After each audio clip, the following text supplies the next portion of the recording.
All right. Let's do two quick stories, and then we'll get to Joshua.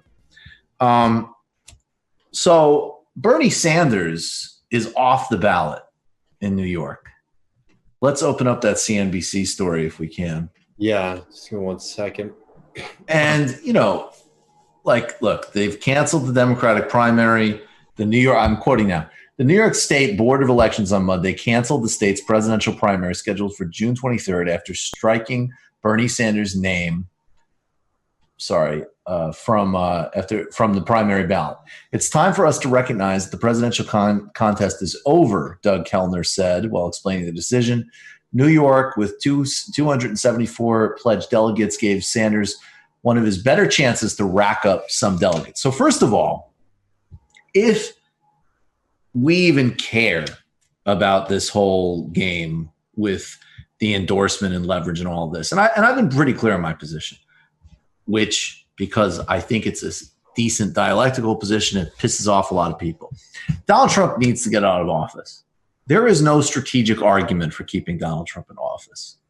And I've heard them, and I've tried to seek out the best, ones that are not just like, we get how disgusting and disgraceful and despicable the Democratic Party is. In a binary choice, you get rid of Donald Trump. I've not been dissuaded from that. On the other hand, the bedtime story that we're influencing the party and these people are persuadable, bullshit. They're not. They're deeply locked through financial self-interest, ideological rigidity, and hatred. I mean, these people absolutely would do what the Labor Party did to Jeremy Corbyn. 100%.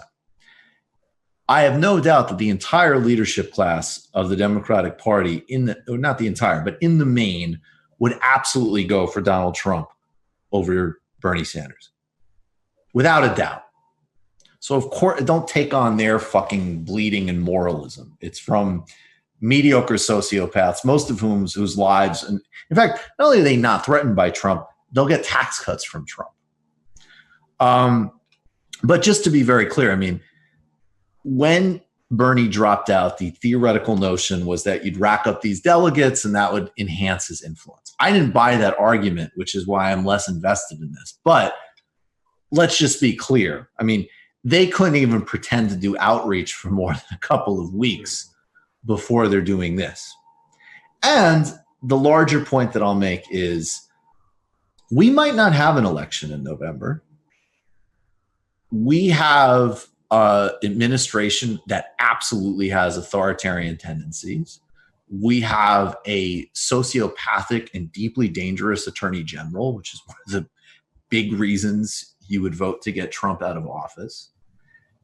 And it has been, again, a grounded concern of people who care about democracy generally. And this is why those of us several months ago, when people were spinning all these insane scenarios, like, I'll get the Democratic nomination even though I've never won a primary. Even if Bernie wins the most votes, we can consolidate to fuck him.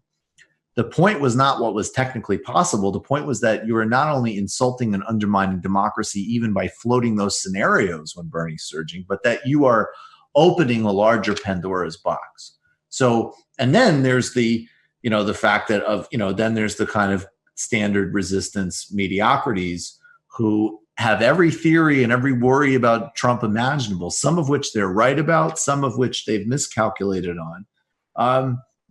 And again, so far in 2020, there has been a canceled election. Mm-hmm. And who canceled that election? New York Democratic Party, essentially. So if those tendencies, which are absolutely in the Trump administration, don't not believe them for a second. I love Cornel West's definition of Trump as a fascist. If you situate it as from a broader American tradition of essentially right-wing authoritarianism, which absolutely has foundational claims in this country, without a doubt, it is there with Trump and with Barr and with all the rest. This feeds that possibility. And before you say, I'll stop in a second, but before you say like, oh, weren't you the same people that wanted, a delay in voting in Wisconsin? Yes. specific delays so that alternative means such as mail-in ballots could be created in an efficient, timely manner so people could exercise their franchise? Yes. Never, ever, ever an entirely canceled election. That is a profoundly dangerous precedent. Mm-hmm. Just point out for one reason besides screw Bernie that this is actually happening, because frankly, Bernie didn't beat Hillary in New York, and he might not have, made up a whole bunch of delegates there. But this taking him off the ballot screws people like Isaiah James. Isaiah James. That's right. I mean, that's what this is. This is a gift to Cuomo, and Cuomo's a gift to Biden. Like, it's mutually scratching each other's backs, sort of an incumbency racket, basically. Yep. And just, adding to that, it's 100% the play of the New York Democratic Party, which I have to say, as somebody who's not from here, I've been amazed to see operate as effectively as it is. Look, I come from Texas, which, their job is to prevent people from voting. And the hurdles that you have to go to here to be able to vote in the Democratic primary are amazing. They're horrific. They're amazing, and just how effective and ingrained normal people think that they are. But I think Matt's point is huge, right? This is definitely a play to keep certain people in power, and two, with the real threat of a Donald Trump trying to stop an election in November, a very credible threat. New York, as a state that's supposed to represent politics opposite of Donald Trump, should be finding a way to show how capable it is at running a mail-in ballot primary, a major election. To say look, we have the infrastructure, we have this massive population, and we were able to get ballots to people for them to be able to vote. This is an opportunity for them to, create the counter argument to what Trump is going to try to argue potentially in November. And they're going the opposite way because they want to maintain their, the political power for a very specific group of Democrats here.